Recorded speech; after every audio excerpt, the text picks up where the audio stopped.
tenemos otro invitado más. Esta vez es la máquina. Indocumentados a Europa. Como no sé bien hasta qué punto pues tienen, ¿no?, como un marco europeo en la cabeza, africano-europeo en la cabeza. Yo cuando llegué aquí también me pasó, fue como, uy, ¿qué es esto? ¿Qué es esto de esta frontera? No la entiendo. Sí que quería comenzar un poco como que me contaran qué saben sobre la migración en Europa. Antes que nada, he dicho que iba a ser 40 minutos, probablemente sea más, pero también pueden preguntarme mientras hablo, o sea, va a ser un poco menos charla mía. ¿Qué saben? Pues, sin miedo. Pueden decirme que no saben nada. La mayoría de la gente que llega a Europa es de África, incluso hay una cuestión con la prostitución en Alemania también, se critica que la mayoría de las prostitutas son de Nigeria, de países africanos. El contexto que yo tengo es africano, nada más, en Europa. Muy bien, sí hay un problema. Yo lo que conozco es respecto, va a depender de los países, porque los países del este migran a ciertos países y en el caso de los que viene, pues es más del sur que África, la parte del Medio Oriente. Entonces, yo lo que conozco es eso a través también de las organizaciones que están en ayuda a los que están alineados en las fronteras. ¿Alguien más? Sobre la migración, en 2012 Grecia, cuando Grecia tuvo un problema económico bastante fuerte, como fueron también muchas las personas jóvenes las que migraron y bueno. Muy bien, pues sí tienen ahí datos importantes. También me valen como intuiciones, ¿no? Pues al final la migración es algo que está siempre en los medios de comunicación y quizá pues les suena esta foto de algo. Ahora veremos qué es esto, ¿no? Esta igual suena un poquito menos porque es reciente y no sé si ya suena esta, que es no sé. He puesto aquí un mapa para que tengamos un poco una idea, perdón, no quiero tapar, pero sí que quería... Estos son los principales hotspots fronterizos, digamos. Hay más, y está un poco como grosso modo, pero sí quería como que intentáramos como tener en cuenta esto.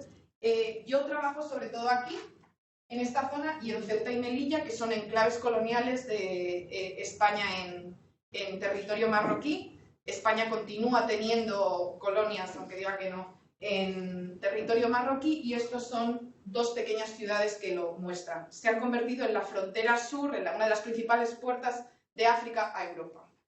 Y bueno, ahora hablaré más de esto. Luego está todo el tema del Mediterráneo, y ahí correspondería esta imagen de esa barca. Son barcas muy precarias, que en España las conocemos como pateras, y bueno, intentan cruzar clandestinamente pues a Cerdeña, Sicilia, Italia, pues de esa forma.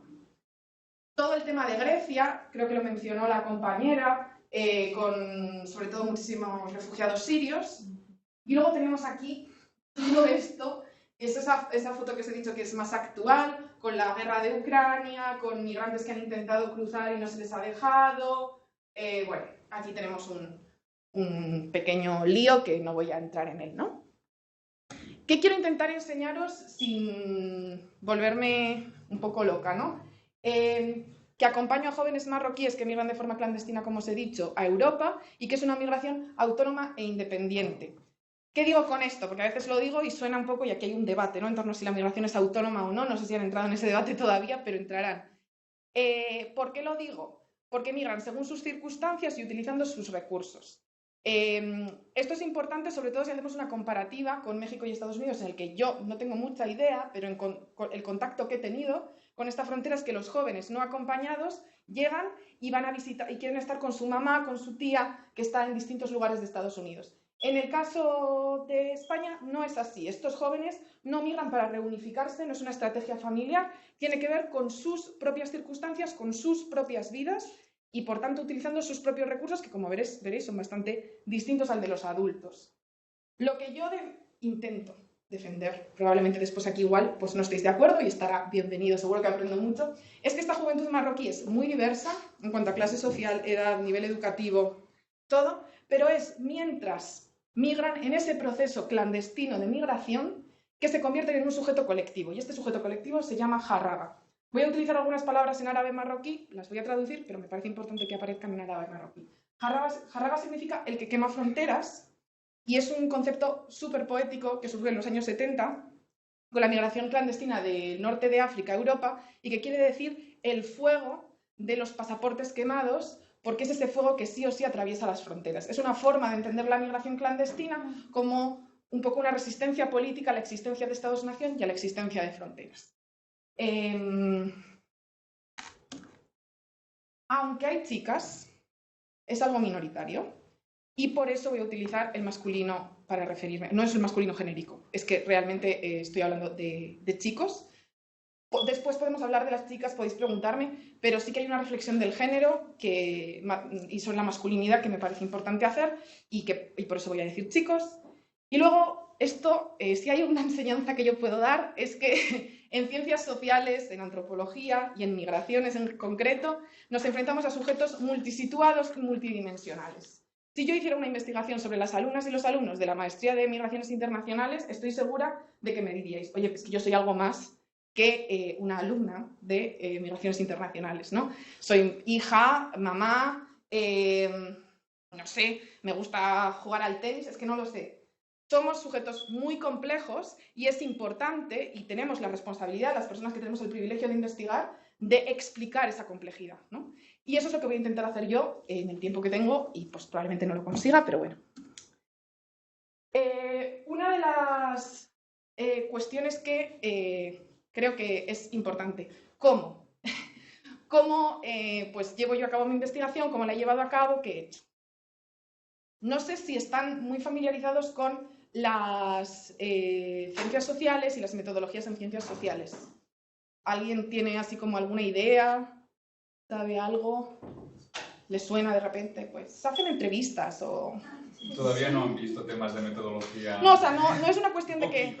No es que tengáis que... O sea, no necesito que sepáis como la teoría. O sea, podéis simplemente como... Pues he escuchado que pues haces entrevistas, ¿no? O sea, sí, pues son las formas para llegar a un punto, ¿no? En tu objetivo de investigación, pues son las formas que haces.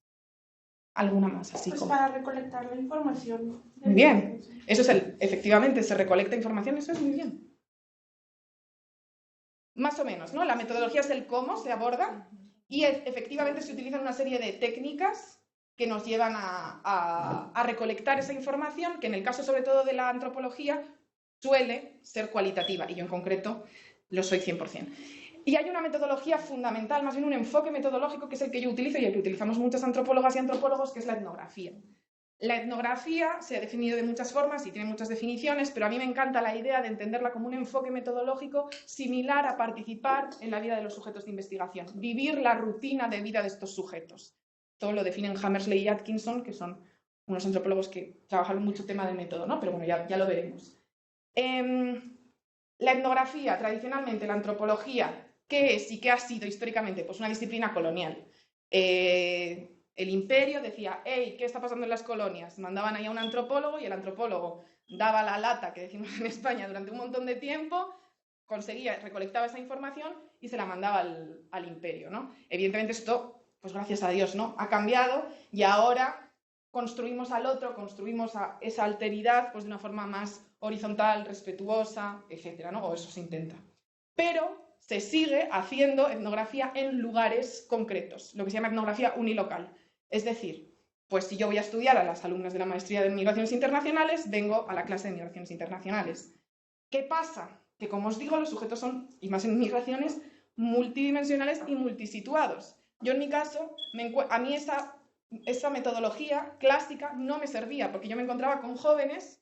Yo podía irme, por ejemplo, a la frontera, a Melilla, que antes os la he señalado, y yo pues sí me encontraba muchos jóvenes como los que yo quería trabajar, pero ellos venían y pasaban, y venían y pasaban, y yo me daba cuenta que esos jóvenes eran algo más, que yo les estaba conociendo en un punto determinado de su vida y en un lugar determinado, pero es que además tenemos que tener en cuenta que son jóvenes entre 14 y 23 años en unas edades de muchísimo desarrollo evolutivo y, por supuesto, yo no podía dar cuenta de qué era para ellos la experiencia de emigrar si solo me encontraba en un lugar. Entonces decidí hacer esto que se llama etnografía multisituada. Todos los puntos que tenéis en rojo son lugares en los que yo he llevado a cabo trabajo de campo. Y el punto central, que lo veis ahí con esta de Google Maps, es Melilla. El único punto puesto a priori, el único lugar etnográfico antes de que me lo presentaran los jóvenes, fue Melilla. Como os dije, frontera sur, puerta de África a Europa.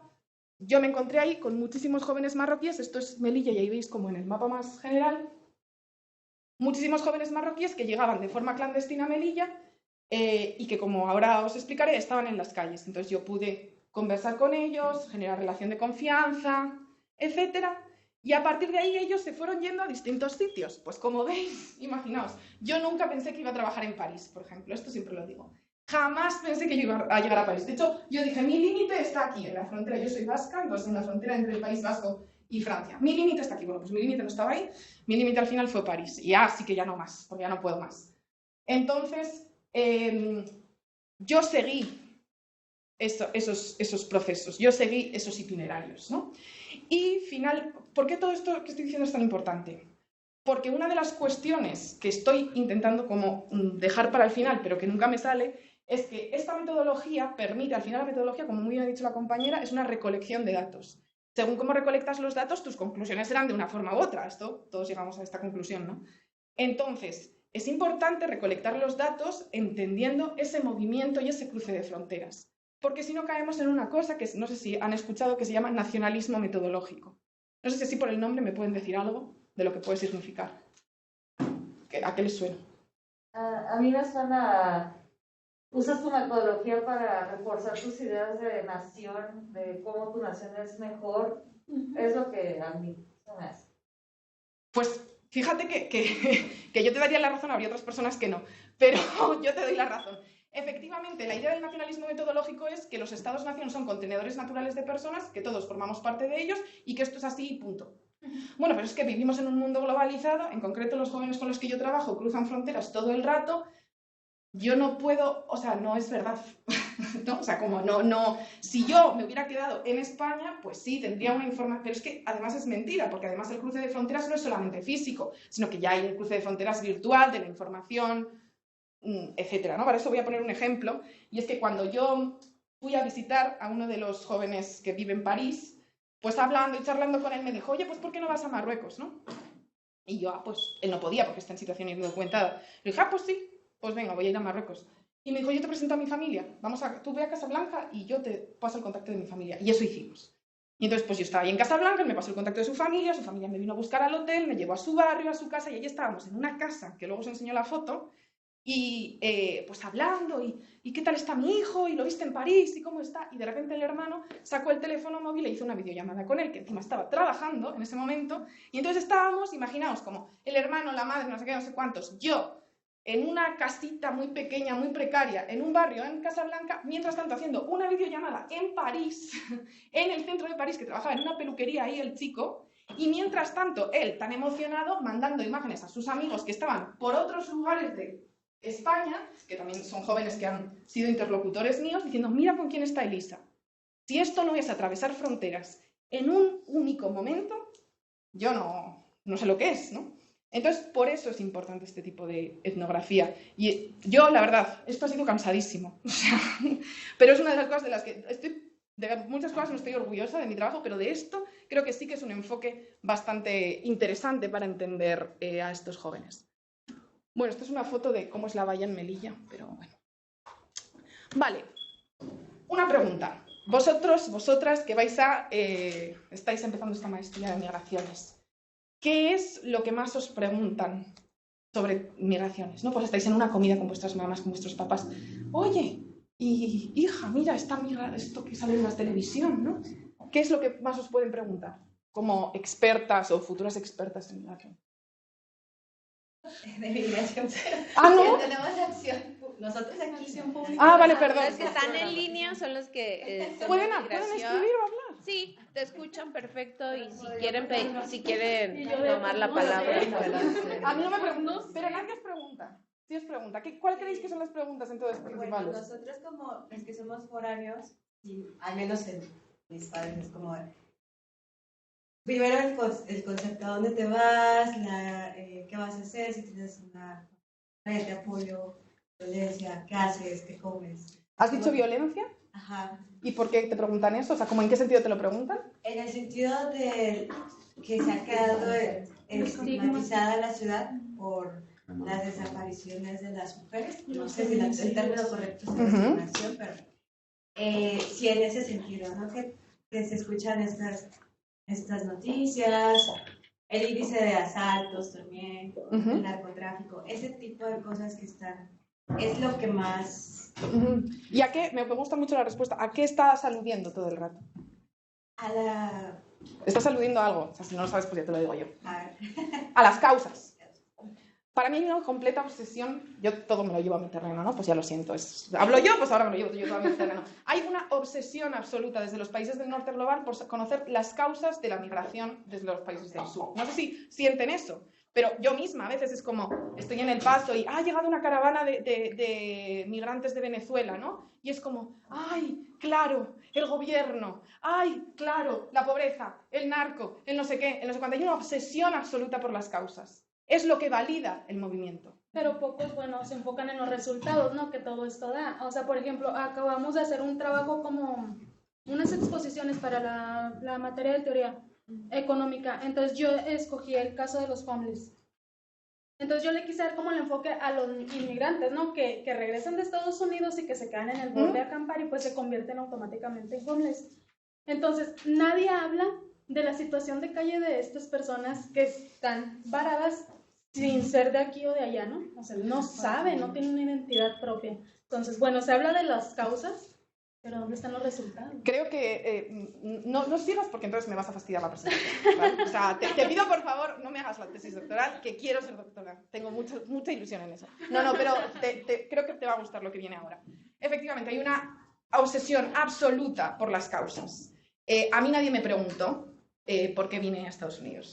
Yo viví antes, como le decía al profesor, yo vine antes hace un tiempo estuve viviendo un año en Guadalajara, nadie me preguntó. O sea, como todo el mundo consideró que yo me podía mover, ¿no? O sea, como, pues sí, pues viene a estudiar, o viene a turistear, o viene porque es una aventurera loca, porque, ay, madre mía, ay, fíjate qué chica, ¿no? Como qué guay, qué bien, ¿no? Que se va a mover, qué emprendedora. Y de repente las personas del sur global, las personas racializadas, las personas empobrecidas tienen que poco más que decir, no, mira, es que me desperté un día, mira, y yo esto lo digo porque he trabajado mucho con estos jóvenes y debido a esta necesidad de validar su movimiento, poco más que era como, no, mira, es que un día me desperté y encontré una bomba en mi casa, no sé qué, y es como, encima, como son jóvenes, pues, o sea, son muchos de ellos menores de edad, muy pequeños, a veces la imaginación se va. Y entonces era como, mira, es que esto no te creo, ¿no? O sea, y no pasa nada, yo no soy trabajadora social, yo no te voy a juzgar, ¿no? Entonces, yo no hablo de causas de la migración en mi tesis doctoral por posicionamiento político, pero sí que hablo de circunstancias que, bueno, que creo que sí que pueden de alguna forma afectar y hacer que una persona se mueva, y en este caso estos jóvenes se muevan. Quiero dejar muy claro que son jóvenes muy diversos y, por tanto, esto que voy a decir es una generalidad que afecta de forma distinta y evidentemente responde a una serie de carencias estructurales. Para eso yo utilizo un concepto que es el concepto del sistema de dominación múltiple del capital de un filósofo cubano del Instituto de Filosofía de La Habana, que para mí habla muy bien de cómo estamos muy acostumbrados a la explotación, en última instancia exclusión del capitalismo, ¿no? Y consideramos, sobre todo desde teorías comunistas marxistas, que cuestiones que tienen que ver más con la discriminación cultural, con más como discriminaciones simbólicas, pues no tienen o que serían más bien algo adyacente. Si se soluciona el tema del capitalismo, esto también se solucionará. Él lo que dice, citando a la feminista Nancy Fraser estadounidense, es que las desigualdades económicas y las faltas de respeto van de la mano y hay que solucionar ambas a la vez. Esto, que es tan académico, los jóvenes en las entrevistas lo enunciaban a partir del concepto de jogra, que significa humillación. Ellos se sienten humillados por múltiples formas por su país de origen, que es Marruecos. Voy a hablar de algunas cuestiones concretas, pero de nuevo no quiero que parezca que son causas, porque pues si lo son o no, o sea, es que es muy diverso esto. Esto es Sidi Moumen, es un barrio periférico de Casablanca y es uno de los barrios periféricos más famosos, pues porque hubo un atentado en Casablanca y los terroristas salieron de aquí. Una de las cosas así como más interesantes de Sidi Moumen es que cuando el Imperio francés construye Casablanca, agarra tierra, construye Casablanca y en esos agujeros se construye Sidi Moumen. Podéis ver cómo son las casas. Pues bueno, no tengo que explicar las carencias más que evidentes que viven los jóvenes que nacen en Sidi Muumen. Evidentemente es una pobreza bastante extrema, falta de agua corriente, etc. Esto es un caso, estos son los jóvenes de áreas urbanas y en concreto del área urbana de Casablanca. Pero luego tenemos los jóvenes de, bueno, por supuesto, a todo esto hay que añadirle un abandono político, pues la verdad que bestial. Y la pérdida, lo que para mí es la pérdida de la importancia subjetiva que tienen los aparatos ideológicos del Estado en términos de Althusser, las instituciones neoliberales más importantes, como son la escuela, los hospitales, la familia. Pues ya estos jóvenes no piensan, después del abandono educativo que han sufrido, no piensan que estudiar sea un ascensor social. Pues ya dicen, pues es que ¿para qué voy a estar tanto tiempo yendo al colegio si es que esto no me va a ayudar para nada? Y luego, en cuanto a la familia, hay una cuestión que además a mí en concreto, la verdad que fue la que más me removió por dentro, y es que sienten que sus padres están siendo muy humillados, que toda esa humillación que ellos están viviendo porque están desempleados, porque van puerta por puerta a conseguir trabajo y no lo están consiguiendo, o porque trabajan de sol a sol en el caso de las áreas más rurales, y sienten que a ellos no les gustaría que sus padres vivieran lo que ellos han... O sea, lo que sus padres están viviendo no lo quieren para ellos. Y esto es algo muy duro que a ellos les afecta mucho, porque al final tu papá es tu papá y no quieres verlo como alguien al que no te gustaría ser, pero bueno, pues está ahí, ¿no? Esta es una foto de yo en un trabajo de campo. Tengo pocas fotos porque he hecho mucho trabajo de campo sola, pero este trabajo de campo lo hice con una compañera y me hizo esta foto. Este es uno de mis principales interlocutores. Bueno, esto que veis al fondo es un pueblo. No sé si veis el pueblo porque es que no hay... Yo cuando llegué y me dijo, este es mi pueblo, dije, ¿dónde? O sea, ¿dónde está el pueblo? No lo veo.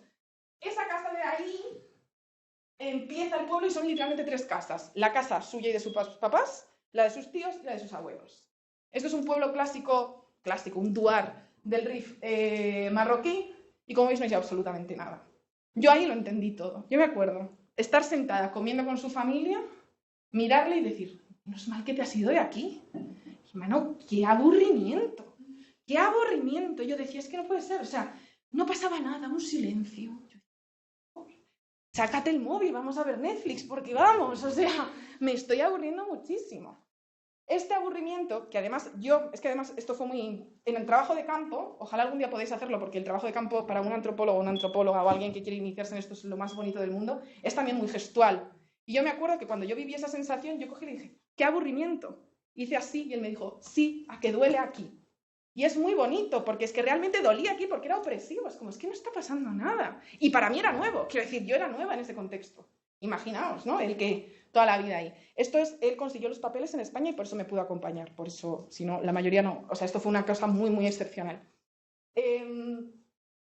Esto que os estoy haciendo así es lo que Prediwatch y luego Kleiman consideran descontento simbólico. Es decir, es un impacto de los procesos globalizadores en contextos locales. De repente, yo estoy ahí, en ese dual en el que no hay absolutamente nada, agarro mi teléfono móvil, miro y me veo una serie de Netflix en la Quinta Avenida de Nueva York. Y digo, hombre, no puede ser que aquí estén las de Sexo en Nueva York comprando cosas y yo esté aquí en este aburrimiento, ¿no? Entonces, esto es un conjunto de circunstancias que hace que los jóvenes se fuguen, utilizando un concepto de derecho de fuga, se vayan. Se ha utilizado mucho, sobre todo por el concepto Harraga que os he dicho antes, del que quema fronteras, la migración como una resistencia política, la migración como un posicionamiento político, esta migración clandestina. Yo siempre he estado ahí colocada teóricamente, y ahora me lo estoy empezando a cuestionar más, también gracias a mi estancia de investigación, que está supervisada por el doctor Heyman allá. Y sí que creo que no hay, o sea, realmente estos jóvenes no saben lo que están haciendo, ¿no? Yo desde una perspectiva súper romantizada y romántica creo que son verdaderos... héroes, ¿no? Pero más bien antihéroes, pero es cierto que igual que no hay que victimizarlos, y yo eso ya habéis visto que lo tengo bastante claro, pues tampoco hay que romantizar su situación, es una situación muy complicada, que ahora vais a ver aún más, y por eso intento utilizar este nuevo concepto que es el de una acción oblicua al poder, en el sentido de que no es una resistencia directa, pero sí que, bueno, de alguna forma es escapar para continuar, ¿no? Y, bueno, a mí la verdad que me cuadra bastante de momento. Ya veremos. Vale, ya, vamos a empezar al tema más migratorio. ¿Cómo logran moverse? Pues nos encontramos, como os he dicho, en un contexto de campo social transnacional restrictivo, es decir, en un contexto en el que estos jóvenes no son bienvenidos porque no tienen un visado, están migrando de forma clandestina. el Estado, los Estados miembros europeos no los quieren. Entonces se van a encontrar con un montón de trabas a la hora de migrar. La migración clandestina, si una cosa tiene, es que atenta contra la vida del migrante, porque evidentemente no hay correderos seguros. Nadie quiere migrar de forma clandestina, porque nadie quiere morir, por ejemplo. Pero, pues lo que hay, ¿no? Entonces, os he dicho, ellos son muy diversos. En Marruecos no se mirarían a la cara. El chico de París y el chico que os he enseñado en la foto son chicos totalmente distintos. Uno viene de una familia súper pobre en Casablanca, el otro viene de una familia de clase media en una zona rural. Son muy distintos. ¿Pero qué pasa? Que la frontera es un dispositivo generador de desigualdad en sí mismo. Tú cruzas por la frontera, o sea, yo misma, yo soy Elisa Floristán, por ejemplo, me considero vasca y no española, bueno, como un montón de cosas. Llego a Estados Unidos y me dicen, española, mujer, no sé qué, yo, joder, no vamos, o sea, si me estaba cuestionando el género ya me habéis fastidiado, porque vamos, o sea, ya aquí ni vamos, no se puede hacer nada, ¿no? Pues esto es lo mismo, la frontera los identifica y los llama menores de edad. Menores de edad, entonces todos menores de edad. En Marruecos la categoría de minoría de edad es simbólica. Realmente no hay sistema de protección a la infancia y bueno, es completamente simbólica. Socialmente no es un concepto nativo que decimos en antropología. Pero la Unión Europea tiene ratificada la Convención de Derechos del Niño en 1989 y por tanto considera que todo menor, incluidos los menores extranjeros, deben ser protegidos. Todos los menores que estén en situación de desprotección, como es este caso, porque vienen sin sus papás y sin sus mamás. Y tenemos el famoso concepto, que no sé si habéis escuchado, porque en España es que es terrorífico, que es una figura jurídica que se llama menor extranjero no acompañado. En Francia es mineur non accompagné, en Reino Unido es unaccompanied foreign minor. Efectivamente, menores de otros países externos a la Unión Europea, extracomunitarios, que llegan sin sus papás y sin sus mamás y tienen que ser protegidos por los Estados miembros. Hasta aquí, todo bien, ¿no? No pueden ser expulsados y deben ser protegidos. Pero ¿qué pasa? Que no empecen todo tan rápido. Estamos hablando de niños racializados, empobrecidos, la frontera los ve y dice, un migrante económico. Sí, tienes menos de 18 años, pero migrante económico. Entonces aquí, lo que, pues en cualquier Estado miembro de la Unión Europea, la orientación, bueno, y también en Estados Unidos, la orientación hacia la migración es securitaria, la migración clandestina es un problema de seguridad, por tanto, deben ser expulsados. Y aquí tenemos lo que hay un consenso en la academia, que yo ahora matizaré, la verdad yo tengo que matizarlo, pero bueno, el consenso académico, yo quiero contaros cuál es el consenso académico, es que hay una tensión, ¿no? Hay incluso, se dice una contradicción, entre unas leyes eminentemente protectoras, como son las de la infancia, y unas leyes que son expulsoras. Es decir, al niño hay que protegerlo, pero es que al migrante hay que expulsarlo. Y estos niños son las dos cosas. Vale, yo le hago una vueltita de tuerca más, pues porque así nací, ¿no? Así me hizo mi mamá. Y es que yo no creo, o sea, igual que sí que es cierto que con la minoría de edad estos niños tienen la posibilidad de no ser expulsados, yo no creo que sean niños protegidos. Y no creo que no sean protegidos porque en esa intersección se genera un maltrato institucional. Creo que no son protegidos porque hay una idea de protección que es capitalista, que es occidental, y es una idea de niño que estos niños evidentemente no cumplen. O sea, estamos hablando de niños que salieron de sus casas, dejaron a sus mamás, han vivido un montón de circunstancias y honestamente están bastante orgullosos de lo que han vivido. No entro en si esto está bien o está mal, yo no, pero están bastante orgullosos. Y entran dentro de centros de protección de menores en los que quieren convertirlos en ese niño hegemónico, tabula rasa, inocente, al que le puedes volcar como un montón de valores capitalistas para que sea un adulto emprendedor y provechoso. Y estos niños no quieren eso. No quieren eso. Estos niños tienen un interés principal, que es moverse, que es conocer cosas, que es trabajar, que es estudiar, pero en distintos lugares. Y esto el sistema de protección no lo entiende. No lo entiende, se agobia y entonces automáticamente considera que es un menor improtegible. Además lo hacen dentro de esta óptica humanitaria de ¡ay, pobres niños, es que han sufrido tanto! Han sufrido tanto, sí, han sufrido tanto, pero tú también eres una pesada, hermana. O sea, es que también hay que entenderlo, ¿no? O sea, está esta cuestión. Pero es que a la vez también son migrantes económicos. Y esto, más que una tensión y una contradicción, es una intersección de opresiones. O sea, es que están sufriendo la violencia racista, están sufriendo la violencia adultocéntrica y están sufriendo la violencia por ser migrantes clandestinos. Y todo eso se une. Y pues es complicado vivir así, la verdad, es muy complicado. Entonces, le doy una vuelta de tuerca más. Lo que yo intento defender, igual no me sale bien, es que existe una instrumentalización de la protección a la infancia con fines de control migratorio. Es decir, utilizamos las legislaciones de los Estados miembros de protección a la infancia para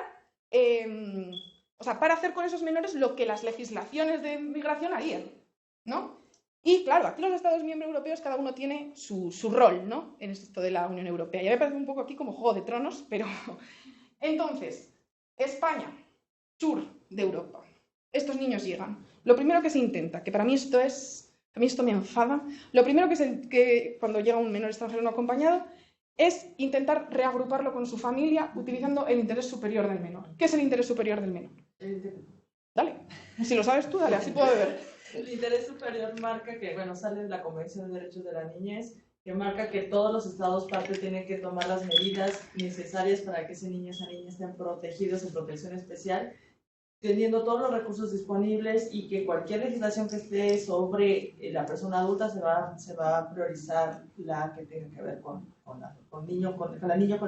el niño, y que pues es muy difícil de conceptualizar porque es una cuestión interpretativa, es una cuestión de actuación, y pues es casi un deber ser, una cosa valorativa, de buenismo. Efectivamente, estoy súper de acuerdo. Hay un margen de valoración tan amplio. Realmente el interés superior del menor es muy importante porque, pues os voy a poner un ejemplo y lo vais a tener todas muy claro, ¿no? Una niña con 16 años está prostituyéndose. Pues el interés superior del menor dice, mira, pues entiendo que me digas que es porque quieres, entiendo tal, me da igual. Aquí las cosas no funcionan así, ya con 18 te lo vuelves a pensar, ahora mismo pues retiraremos la custodia a tu familia, nos podemos... se entiende perfectamente. Bueno, pues lo que hacen los estados es, utilizando esta misma dinámica, dicen, el interés superior del menor es estar con su familia.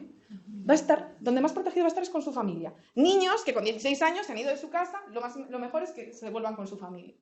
Y entonces se dice que la desprotección que tienen no es una desprotección real, sino buscada. Que esto es como eres pobre porque quieres, pero en versión migración, con niños, ¿no? Y entonces intentan reagruparlos con su familia. Esto hace que muchos... Ahora veremos, ¿no? Otra de las características de este fenómeno migratorio es que estos jóvenes tienen una conciencia administrativa, que yo le llamo así, espectacular. Saben a qué se están enfrentando, ¿no? Tienen una red de información muy grande y entonces ellos saben que si dicen quién es su familia, lo más probable es que les reagrupen. Entonces, normalmente, y esto suele ser muy doloroso, suelen renegar de sus padres, suelen decir que pues, están muertos o algo así. Esto genera una serie de traumas y de duelos impresionantes que no os podéis imaginar. Pero... bueno, esto es una de las características más duras. Vale, entonces, dicen que sus padres se han muerto, les consideran menores extranjeros no acompañados y entran dentro del sistema de protección a la infancia. En España entran dentro de un centro de protección de menores y ¿qué ocurre? ¿Cuáles son los principales intereses de estos chicos? Uno, la movilidad. Pero para la movilidad, ¿qué necesitas para para moverte y no morirte? Documentación, permisos, etc. Legalmente, un niño, si entra dentro de un centro de protección de menores, lo lógico es que el adulto, lo lógico no, lo legal es que el adulto le tramite la documentación. Esto no ocurre. Hay muchísima lentitud, muy poco interés por tramitar la documentación de estos niños. Están más preocupados en que sean niños hegemónicos que en que sean niños con papeles. Entonces, ¿esto qué pasa? Que lleva a que estos niños, en la gran mayoría de las ocasiones, entren dentro del centro de protección de menores, esperen ahí pues, los años hasta que cumplan 18 años y salen de la misma forma que han entrado, sin papeles, pero esta vez siendo adultos y por tanto expulsables. Entonces, han estado contenidos. Por eso digo que se instrumentaliza la protección a la infancia. Se contiene el movimiento, que es lo que quiere hacer la Unión Europea, que no pasen. Pues para no pasar, ¿qué decimos? Ay, no, es que un niño no puede moverse porque es un niño, no puede moverse solo, lo metemos dentro del centro de protección, no consigue la documentación, sale y lo expulsamos. Esto es una barbaridad. Al margen de todo esto, ya me empiezo a enfadar, tenemos un maltrato espectacular dentro de los centros de menores. O sea, encima no tener, ¿no?, la documentación, tenemos un maltrato espectacular. Esto es una foto de un periódico, que además la hizo uno de los chicos, para que veáis dónde duermen. Pero bueno, aquí tenéis una primera cita en el diario de campo, pues de un chico que me señalaba a otro diciéndome, mira, 5 años en Purísima, Purísima es uno de los centros de menores más horrorosos que existen en España, 5 años, y no tiene papeles, no tiene nada. Yo por eso, risky, ahora os explicaré qué es el risky. Y luego pues un activista me decía, no, sucio, guarro, los chicos duermen de 3 en 3, las duchas están sin puerta, por las noches les dejan cerrados con llave y no pueden ir al baño. Les dejan una botella donde hacen pis, pero esa botella se cae. Bueno, evidentemente los niños dicen, a ver, yo me voy a meter aquí. Yo quería moverme. Lo primero, yo quería moverme. Me dicen que soy un menor extranjero no acompañado. Entro dentro del centro de menores. Me tienen aquí pues hasta que tengo 18 años. No me dan documentación y encima tengo que sufrir esto. Pues no.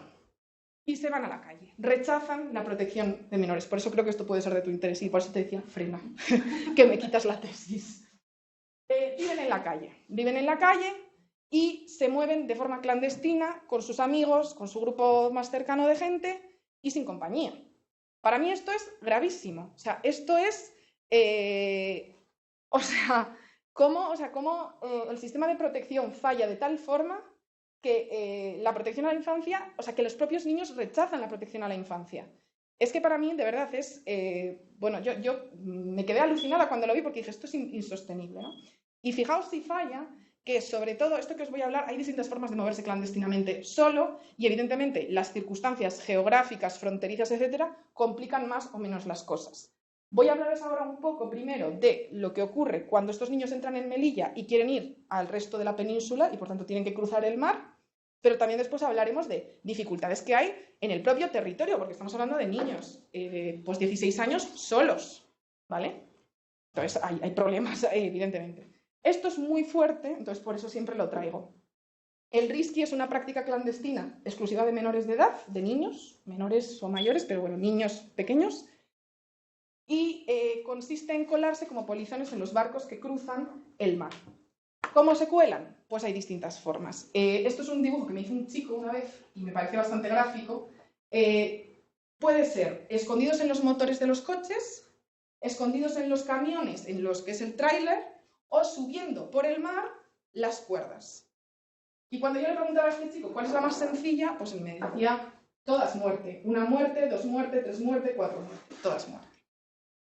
Y efectivamente esto es así y os voy a explicar algunas cuestiones que conozco de primera mano y que he vivido en mi trabajo de campo. Melilla trasladará a Málaga a un menor tutelado que quedó parapléjico. Yo estuve la noche en la que esto ocurrió. Estuve con él, tenía 14 años, estaba bajo los efectos de las drogas, llevaba durmiendo en la calle pues igual 2 años, había llegado súper pequeñito a Melilla y pues estaba tan drogado que saltó un muro y pues literalmente se rompió las piernas, ¿no? Tenía 14 años, ¿eh? O sea, es que vamos, atención. Rescatan a 5 jóvenes que se quedaron encerrados en un camión. Esto fue también muy dramático y fueron 5 niños que se metieron dentro de un camión pensando que el camión iba a subir al barco. Pero el camión lo que hizo fue aparcar en un aparcamiento con la mala suerte de que la puerta quedó al lado de la... O sea, la puerta quedó así. Entonces ellos abrían y no podían. Y pues se empezaron a quedar sin oxígeno, se empezaron a quedar sin oxígeno. Y bueno, pues porque de repente, al final Melilla es una ciudad, esto pasa también en Melilla, porque es el tema del risky, pues es una ciudad muy pequeña, pues todos nos conocemos mucho y un poco como de, ¿dónde están estos chicos? Si hubieran conseguido hacer risky ya nos habrían dicho algo, ¿qué ha pasado? ¿Qué ha pasado? Y entonces ya fue como, oye, ¿qué ha pasado? Y pues se llegó a tiempo, pero se podría no haber llegado a tiempo. De hecho, pues aquí tenemos 2 casos de 2 chicos que no llegaron a tiempo. Este chico se ahogó y este chico fue asesinado. Y para mí este chico es el ejemplo perfecto de cómo el sistema de protección a la infancia falla. Y es un chico que sí que confió en el centro de protección de menores. No todos se van a la calle. O sea, imaginaos, ir a la calle es muy duro. Hay chicos que dicen, venga, sí, me voy a esforzar, voy a ser ese niño hegemónico, ¿no? Y este chico es un ejemplo claro. Estuvo creo que 8 años en el centro de protección de menores, salió sin la documentación y entre que lo expulsaban o lo regularizaban, pues él estaba viviendo en la calle y lo asesinaron. Todavía hay secreto de sumario, no sabemos lo que pasó, porque pasó este junio, hace muy poco. No sé si está ahí la fecha, pero hace muy poco. Y este ejemplo no es un ejemplo fronterizo, para que veáis que esto también ocurre en otros lugares de España. Esto es en el País Vasco, otro niño que había decidido que Bilbao era su destino final, había entrado dentro del centro de protección de menores y como hay tal descuido, pues este niño se fue, o sea, salió por la tarde, no volvió a la noche. Muchos de estos centros están muy acostumbrados a que estos niños se vayan y no vuelvan por esta hipermovilidad que os digo. Es como una pescadilla que se muerde la cola. Maltrato, hipermovilidad, pues hace que no se dieron cuenta de que no estaba, esto es muy fuerte, no dieron aviso a la policía y a las 2 semanas apareció muerto en el río. Mi papá, por ejemplo, es técnico de atención a emergencias y cuando revisaba me decía, es que esto es una irregularidad total, porque tú tienes que dar aviso, ¿no? Entonces todo se fue atrasando, porque incluso también el propio racismo, cuando se avisó desde el centro de menores a policía y a salvamento, el propio racismo de los de salvamento fue como, bueno, pues otro chaval que se habrá ido encima esto es casi al lado de la frontera con Francia, que se habrá ido a Francia. Pues no. Vamos a ver qué pasa en Francia, que no es mucho mejor, porque aquí parece que pero no es mucho mejor. Instrumentalización de la protección, por supuesto, pero aquí ahora ya no estamos en el sur de Europa, ahora estamos en Francia. Por favor, la Torre Eiffel. ¿Qué ocurre en el caso francés? Las pruebas de determinación de edad son mucho más restrictivas. Existen pruebas de determinación de edad en España también han sido muy criticadas. De hecho, esto aquí, si hubiera alguien experto, esto igual me diría que yo me cuelo, pero bueno, yo creo no. O sea, los datos dicen que en Francia son muchísimo más restrictivas. De tal forma que hay muchos niños que llegan y son determinados mayores de edad. Por tanto, automáticamente adultos a la calle. Y es un verdadero problema al nivel de que Médicos Sin Fronteras ha tenido que crear centros de día para estos niños, que son los autodeterminados como menores de edad, aunque la administración francesa los haya considerado mayores. Todas estas, no sé si se ve bien por el pero ahí tenéis todo, pues estos son como unas tiendas de campaña que les dan algunas ONGs para que duerman ahí. Pero claro, tenéis que imaginaros que vienen desde muy lejos, o sea, ya han cruzado todo, llegas ahí de forma clandestina, solos o con sus amigos, llegan pensando que van a encontrar, o que quizás eso puede ser su destino, que van a poder empezar a trabajar, y se encuentran con esto. Es muy frustrante, es muy frustrante. Entonces, en Francia sí que se encuentran dinámicas, pues para mí bastante complicadas, y yo la verdad que personalmente jamás me esperé encontrarme más violencia en París, por ejemplo, en un banlieue, en un suburbio parisino, que por ejemplo en la frontera con Melilla, o sea entre España y Marruecos. La verdad es bastante terrorífico.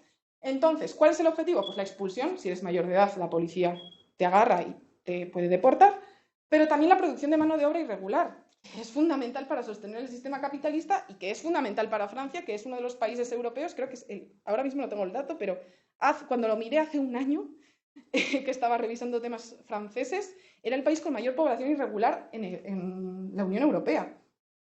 O sea, esto es una barbaridad.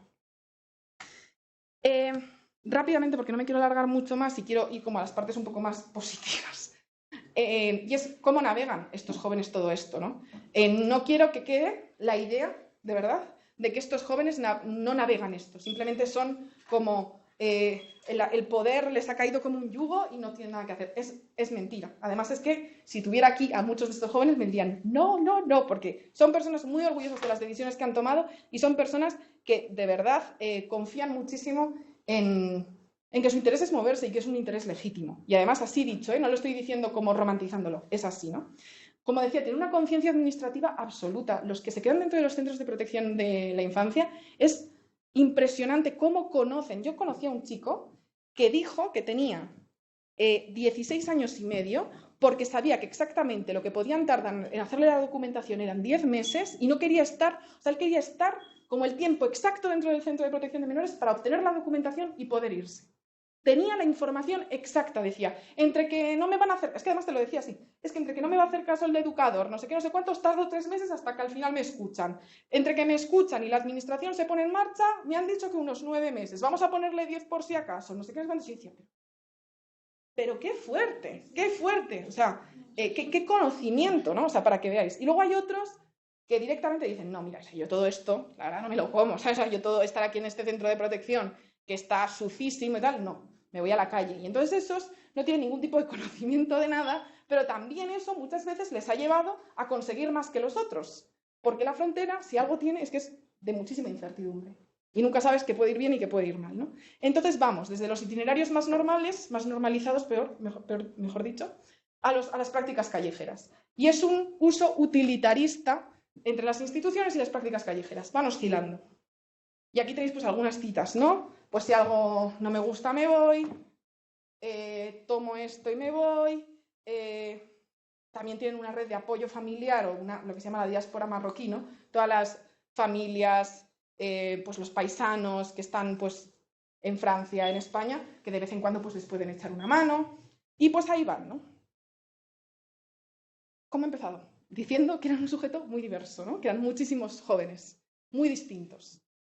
Pero de repente la frontera les dice, eres un menor extranjero no acompañado. Y ahora de repente yo, que era súper distinto, ¿no? A este muchacho de aquí, ahora de repente que resulta que somos lo mismo. Pues todo eso sí, es digamos, una identidad inercial, una identidad preconstruida, impuesta. Ellos eran muy distintos, pero de repente toca todo eso, ¿no? Y una de las cosas que yo creo que precisamente es lo que hace, o es la explicación a esa quizá rebeldía que se puede notar en estos jóvenes, es que ellos toman conciencia a partir de precisamente esa desigualdad fronteriza, esa identidad preconstruida de su condición subalterna, y sobre todo de una condición subalterna que tiene que ver con las jerarquías raciales. Un colega francés sociólogo escribió un artículo que ha salido hace muy poco que era el negro que se dio cuenta de que era negro cuando se vio con un blanco. Es que no sé cómo lo tituló, pero fue muy, pues así como siguiendo la óptica de Frantz Fanon. Y esto es lo mismo. O sea, es el marroquí que se dio cuenta de que era marroquí cuando pisó frontera y dijo, anda, que soy menor, que soy migrante económico, que soy... ¿Cómo que más? ¿Sabes? O sea, como empiezan así y dicen, yo soy todo esto, ¿no? Y resulta que todo esto encima es malo, ¿no? O sea, como esto, o sea, la forma en la que yo soy un niño es malo, cuando mi madre me ha dicho siempre que soy bueno, de repente tal, pero ¿qué es esto? Porque además en sus países de origen lo que están haciendo es algo súper positivo, ¿no? Como te vas a conocer, vas a conseguir un trabajo, no sé qué, no sé cuánto. Entonces es como, pero, ¿qué es esto, no? Y entonces todo eso les hace tomar conciencia y construir una nueva identidad, que es la identidad Harragas, que es una identidad autoconstruida, es el que quema fronteras. Y a partir de ahí se experimenta la frontera pues de forma horrible muchas veces, pero también de forma mucho más amable. Vale, creo que voy bien. Voy a decir unas cuantas cosas más como conclusión, que me parece que pueden ser un poquito mejores y ya pues podemos charlar. Quería hablaros de algunas anecdotillas para que entendierais un poco cómo se vive la frontera, ya más desde lo Harraga, no tanto desde este marco jurídico un poco pesado, que es, por ejemplo, el concepto de ruina, que a mí es un concepto que pues, personalmente me tiene enamorada. Y yo lo explico, o sea, yo la explicación académica que le doy es que la ruina es el conjunto de frustraciones no canalizadas debido a la dominación de los regímenes fronterizos, que las prácticas que se desarrollan debido a esa frustración que no está canalizada es la ruina. Y pongo un ejemplo. Un chico está en un centro de protección de menores porque se le está haciendo un poquito complicada la calle, pero en el centro de protección de menores están muy pesados con que tiene que hacer una serie de cursos. Y él no quiere hacer esos cursos, además son cursos que honestamente es que no tienen ningún sentido, o sea, están muy mal pensados. Y encima, pues estos centros de menores, como estos jóvenes están tan estigmatizados, están muy a las afueras de las ciudades. Entonces, tenía que hacer como 2 horas caminando, alguna cosa así, y él pidió, por favor, que ya que tenía que hacer ese curso, alguien le llevara en coche. Y el director que no. Y entonces él venía donde mí, como si yo fuera una autoridad hacia el director del centro de menores, y me decía, por favor, habla con el director. Y yo, es que yo no puedo hablar con el director. Además, yo soy una investigadora y yo esto no puedo hacerlo. Bueno, pues él finalmente ya era como, por favor, o sea, llévame en coche. Y entonces ya él estaba sintiendo la ruina, porque él decía, pero ¿por qué no me llevas en coche? O sea, es que no entiendo nada. Tengo 2 horas de caminar, estoy viviendo a las afueras de esta ciudad, a hacer este curso que no quiero hacer, y encima me dices que no me llevas en coche. Bueno, pues se enfadó y le dijo, no me llevas, pues te pincho las ruedas. Y le pincho las ruedas al coche.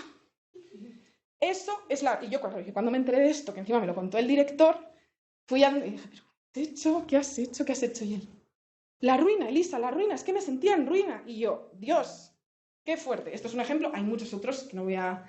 Pero es la ruina, ¿no? Estoy sintiendo un montón o sea, una opresión que no me merezco para nada, pues me salgo con esta, ¿no? Que evidentemente es una práctica terrible, que podemos considerar una práctica de resistencia o un efecto de la dominación, porque honestamente acaba yendo contra él. A él al final lo mandaron a un módulo aún peor, le prohibieron salir del centro, o sea, al final el castigado fue él, quiero decir. Pero bueno, él tenía que salir de alguna forma de ahí y eso es la ruina. Luego el disciplinamiento moral y corporal de la frontera es bastante, o sea, para mí me gustaría que entendierais lo que significa estar durante tanto tiempo siendo visto de una forma completamente negativa y opresiva, y además dentro de instituciones que te institucionalizan de esa forma, que te estigmatizan en ese concepto como de etiqueta, ¿no? Entonces eso llega un momento cuando, sobre todo esto les pasa a los chicos que deciden confiar en el sistema de protección, que de alguna forma todo eso que les motivó a salir de su país de origen se desaparece. Y aquí voy a contar un ejemplo un poco duro, pero para mí muy ilustrativo de esto que intento expresar. Y es un chico que estuvo 7 años en un centro de protección, salió sin documentación, no podía trabajar, no podía hacer nada, se le juntaron unos pequeños delitos de venta de drogas con que le pillaron en un supermercado robando comida y estuvo 1 año en la cárcel. Estuvo 7 años en un centro de menores y es que al año siguiente, es que creo que fueron al mes, que no recuerdo ya la sentencia, lo que decía, lo metieron a la cárcel. Yo lo conocí cuando salió y dije, este chico tiene que volver a aprender a vivir. Y todos esos intereses que le habían llevado a migrar, que eran visitar no sé qué, estudiar no sé cuántos, moverme a no sé dónde, ya está, habían desaparecido completamente. Y os digo, todo esto es reversible. Gracias a Dios existen un montón de personas aliadas, trabajadores, activistas que lo apoyaron y un montón de compañeros que lo arroparon. Este chico vivió en la calle mucho tiempo después, pero que lo arroparon dentro de la calle, que supieron que este chico no estaba bien, que le enseñaron. Yo me acuerdo cuando salió de la cárcel, le dije, ¿dónde vas a dormir? Y me dice, es que no sé dónde se duerme en la calle, porque en la calle también hay como un poco una distribución de las personas, ¿no? Y era como, es que yo no sé qué tengo que... O sea, estaba tan desubicado que dije, por Dios, que amiga, yo de esta persona es que no pasa de hoy, porque es que así... Y este chico ahora está en Madrid, de hecho. O sea, para que veáis, es decir, las cosas cambian y el poder no es un yugo, pero esto es el disciplinamiento de las instituciones. O sea, es muy fuerte.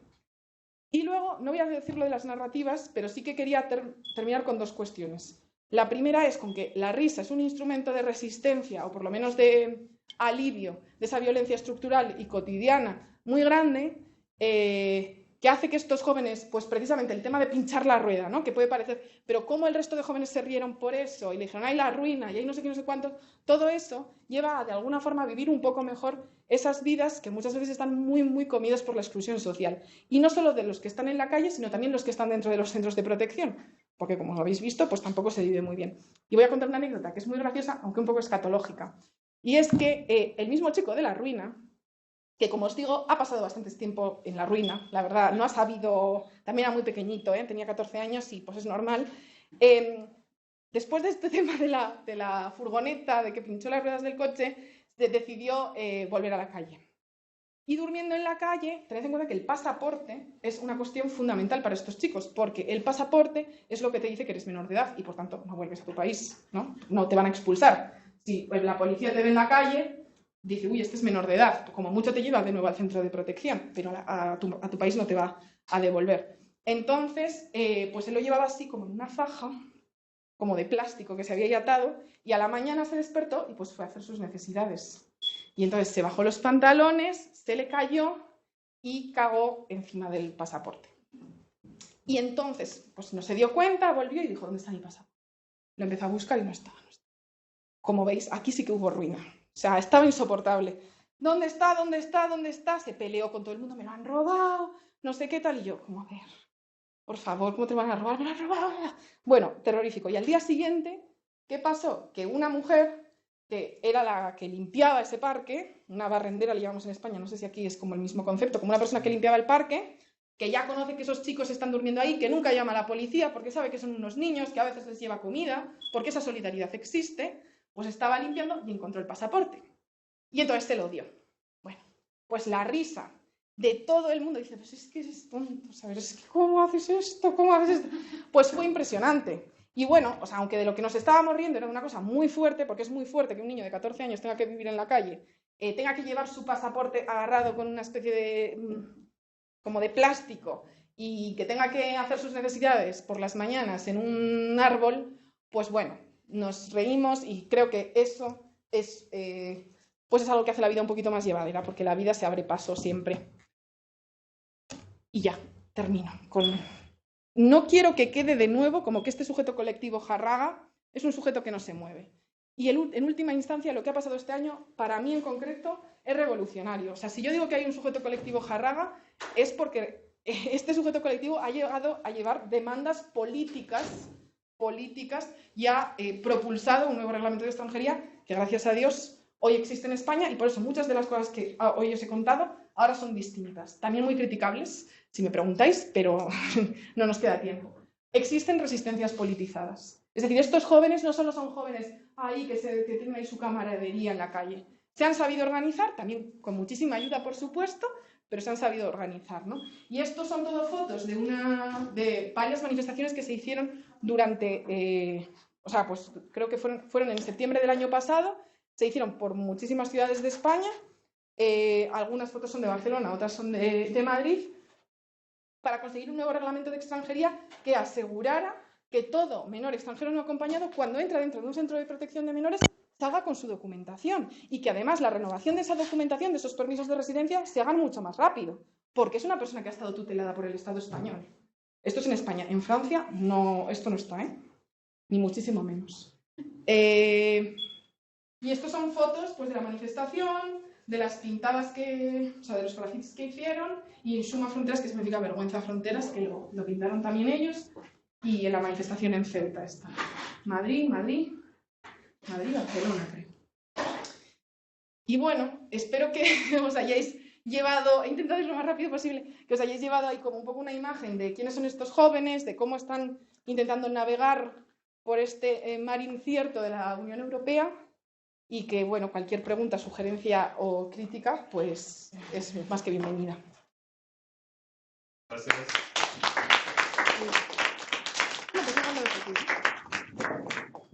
Voy a dejar esta foto que es bonita, ¿no? Bueno, pues abrimos un turno de preguntas a tanto los que estamos aquí presencialmente, también. ¿Venís del paso o de la UASJ? De UTEP. De la UTEP, ok, pues también invitadísimos a comentar aquí con el... Bueno, ellos ya me conocen, ya les y los que Sí, los estudiantes quienes de la están UNAM en- que nos están siguiendo en línea. Sí. Bueno, en línea hay una pregunta, no sé, Mariana. Gracias. ¿Qué tal? Muchas gracias por esta charla. Me ha parecido interesantísima.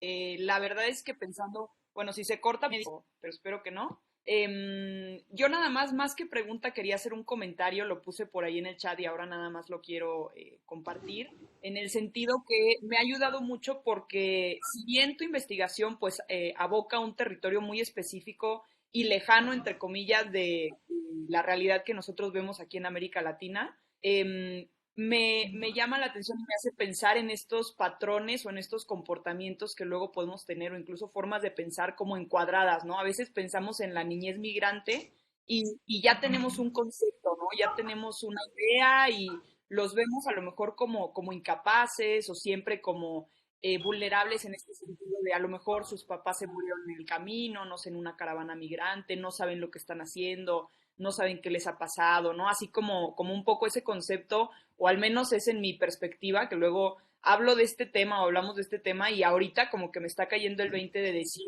la realidad va mucho más allá del concepto que yo tengo de niñez migrante, ¿no? Como que me ha abierto los ojos en ese sentido, por eso lo agradezco un montón y me anima a profundizar mucho en este tema, que eso, más allá de una latitud específica, el fenómeno de la niñez migrante creo que puede ser un mundo completamente distinto al que tenemos en el concepto, al menos los que estamos, en mi caso personal, comenzando a involucrarnos en este tipo de temas. Entonces, te agradezco muchísimo, súper interesante. Joder, muchísimas gracias, Mariana. O sea, honestamente, si he conseguido efectivamente, de verdad, que tu perspectiva sobre la niñez migrante sea distinta, pues qué bien, honestamente, ¿no? Qué bueno, para eso trabajamos y para eso trabajo yo en concreto. Bueno, en línea todavía, si alguien quiere preguntar o hacer un comentario, puede escribir en el chat y le vamos dando la palabra.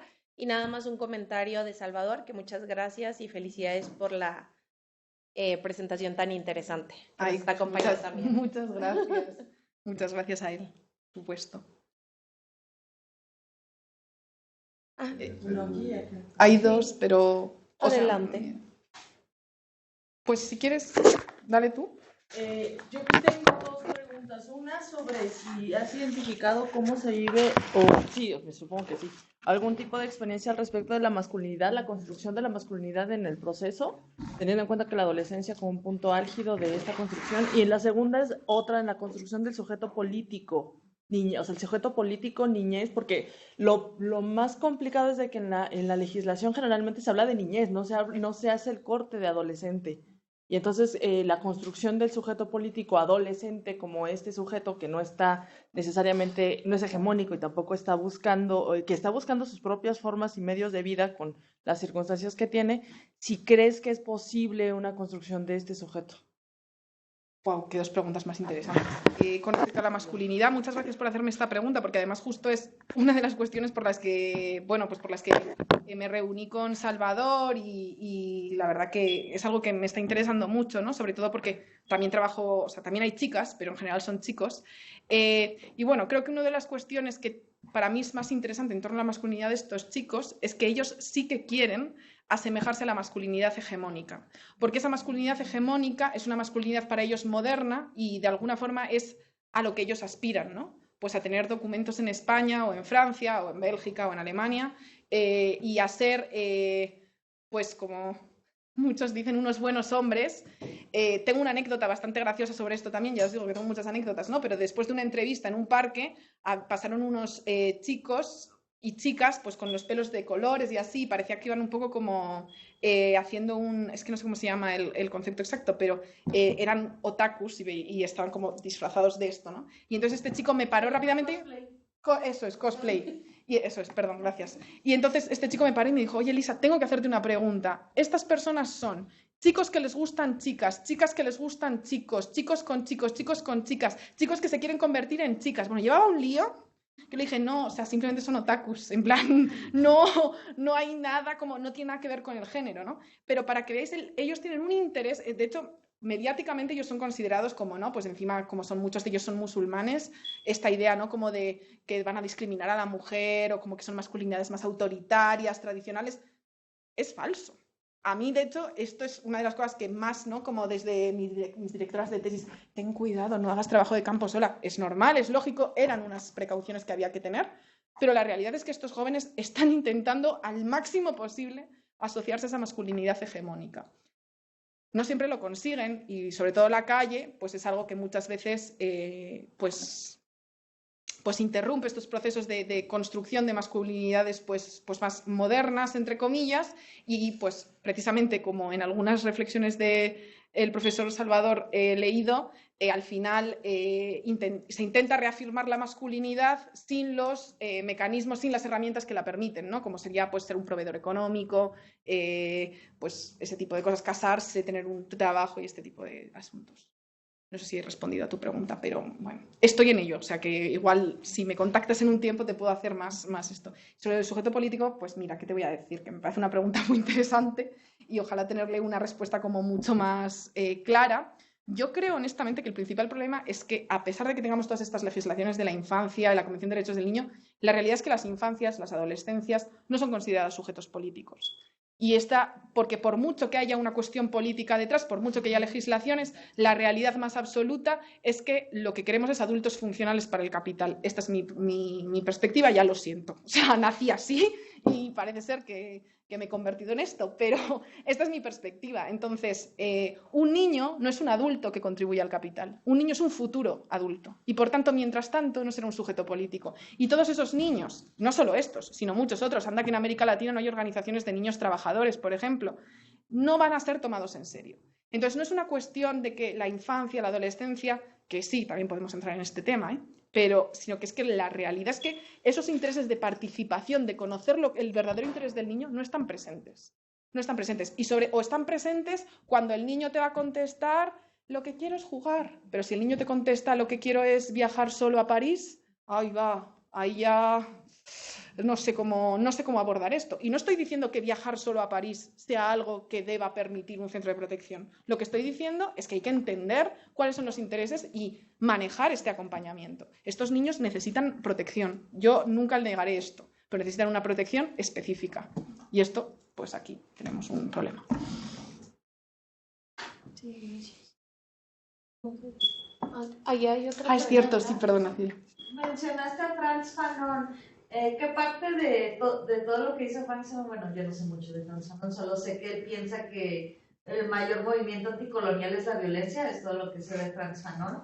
¿Qué parte de su marco teórico usaste en este caso? Qué buena pregunta. Ojalá más. La verdad, aquí tengo que excusarme. No, me gusta mucho Frantz Fanon, creo, o sea, sí que honestamente tengo una óptica decolonial, digamos, y me interesa. Pero es cierto que tampoco lo he utilizado mucho. Le cité porque mi compañero sí que lo suele utilizar. Él trabaja más con personas de África subsahariana, personas negras, que es un proceso completamente distinto y honestamente con muchas más complicaciones. Con el tema de la violencia, pues creo que esto nos llevaría a un debate que no sé si quiero tener, pero bueno, efectivamente, o sea, la violencia es un instrumento. Esto es lo que Fanon dice, es un instrumento, no es un fin, es un instrumento. Y bueno, pues igual que el Estado tiene el monopolio de la violencia, pues también ha habido otros grupos en la historia que lo han tenido y también desde las pobrezas urbanas, por ejemplo, hemos visto que se ha utilizado la violencia y se ha criminalizado. Es lo único que puedo decir y pues ya. En general la violencia siempre lleva algo malo, también digo, pero bueno, ya no me meto más en este tema. Gracias. Primero hielo. Aquí tengo bastantes cuestiones que anoté, pero para ser más breve. Hay una concientización en la población española sobre eso, porque hacía usted unos comentarios de no, pobrecito los niños o pobrecito los jóvenes que vienen así, lo que pasa también en nuestras casas, pero ¿por qué se van y que se quedan en sus países, que no son felices así?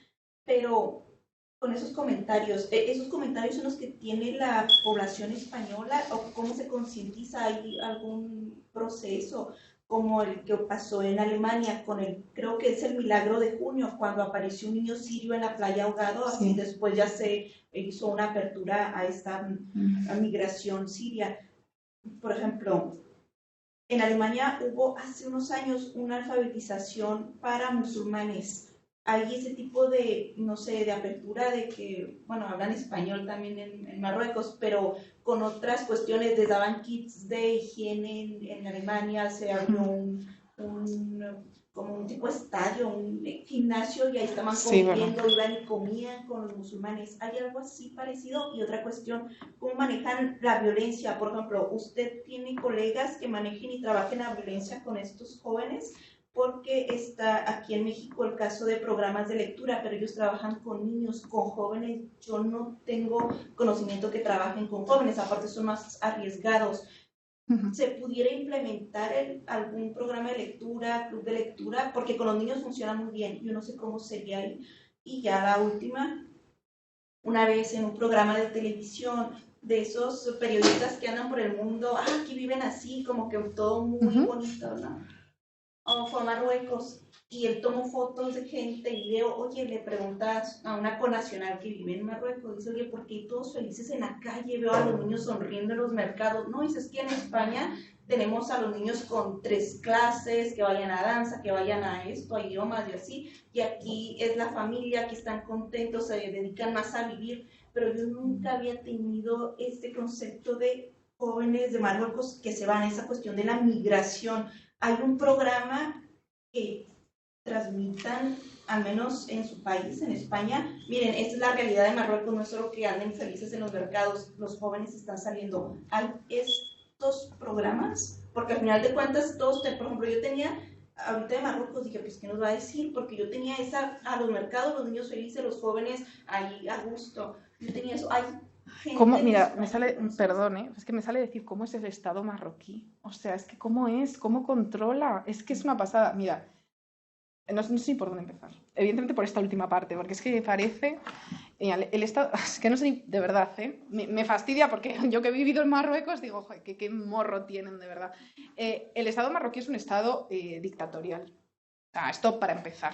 Entonces, evidentemente hay gente muy feliz viviendo en Marruecos. Yo he vivido también en Marruecos y he vivido muy feliz, y hay gente que no, como en todos los países del mundo, también te digo, pero es un Estado que se ha quedado, digamos, como a las puertas de la industrialización, con un sistema económico neoliberal, y fue una colonia, quiero decir. O sea, si nos vamos ya más atrás, pues ya podemos hablar aquí del Imperio francés, del Imperio español, etcétera. Y ahora mismo el Estado marroquí está pagado por la Unión Europea para externalizar fronteras.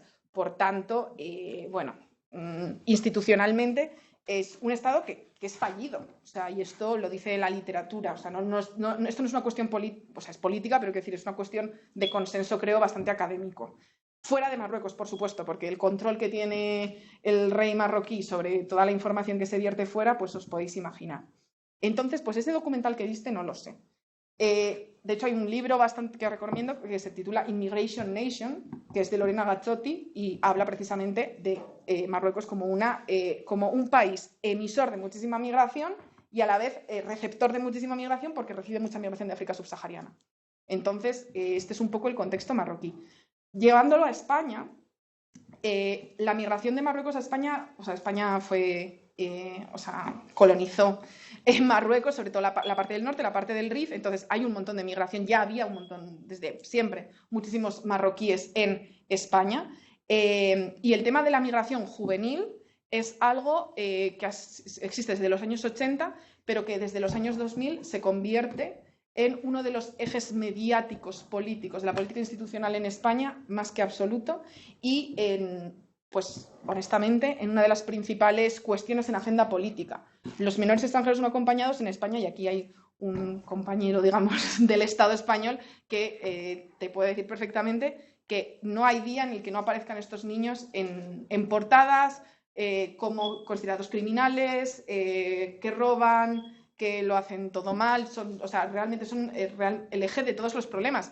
Yo, cuando miro las estadísticas, digo, yo vivo en Madrid y la presidenta de la Comunidad de Madrid es una persona, terrorífica, y para ella realmente es que los menores extranjeros no acompañados son el problema de todo lo que puede ocurrir en Madrid. Y digo, es que no hay tantos. O sea, yo tengo las estadísticas y te digo, es que, también, ya desde una perspectiva política, pues sí, un conjunto de chavales de 16 años te hacen que la ciudad se te fastidie, ostras, pues me parece que dice bastante poco de ti como política, ¿no? Pero bueno, entonces, es que en España no es que, es que es un eje mediático, político absoluto. De hecho, esto ha sido una cosa que a mí me ha costado mucho trabajar, porque era todo el rato preguntas, era todo el rato, además, realmente yo ahora esto, pues como venís de fuera, pues probablemente hayáis entendido muy bien lo que es un menor extranjero no acompañado, pero tú le preguntas a una persona en España qué es y no te va a saber decir muy bien. Por ejemplo, ahora que me hablabas del Islam y de los musulmanes en Alemania, pues hay mucha gente que se piensa que son terroristas islámicos. Y dices, ¿pero qué tiene que ver? O sea, si es que no es una cosa, no... Hay mucho lío. Con respecto a la concientización, me gusta mucho esa pregunta por dos cuestiones. Porque sí hay una conciencia, y sobre todo dentro de los sectores más de izquierda en España, pero para mí, personalmente, es una conciencia errónea. ¿Por qué? Porque se tiende a victimizar. Se vuelve a esta idea de niño hegemónico. ¡Ay, pobrecito! Bueno, yo he escuchado verdaderas mentiras, como es que su familia les pega, o es que su familia les maltrata. Es mentira. En la gran mayoría de los casos es mentira. Y eso afecta muchísimo a los niños, porque los niños piensan que es lo que tienen que ser, ¿no? Que su familia no tiene que existir, que tienen que ser súper buenos, que no pueden... Y a mí eso, pues yo alguna vez les he tenido que decir, oye, que podéis hacer las cosas mal, ¿no? O sea, esa perspectiva también de... ay, pobrecitos, ay, qué mal, ¿no? O sea, están las dos perspectivas, ¿son criminales o son niños inocentes? Y la realidad es que esa moneda es opresiva en las dos caras. Y yo, honestamente, es una de mis principales luchas, ya no como investigadora, sino como activista, y es que intentemos entender que no puede, o sea, que esta moneda hay que destruirla, ¿no? Que no funciona.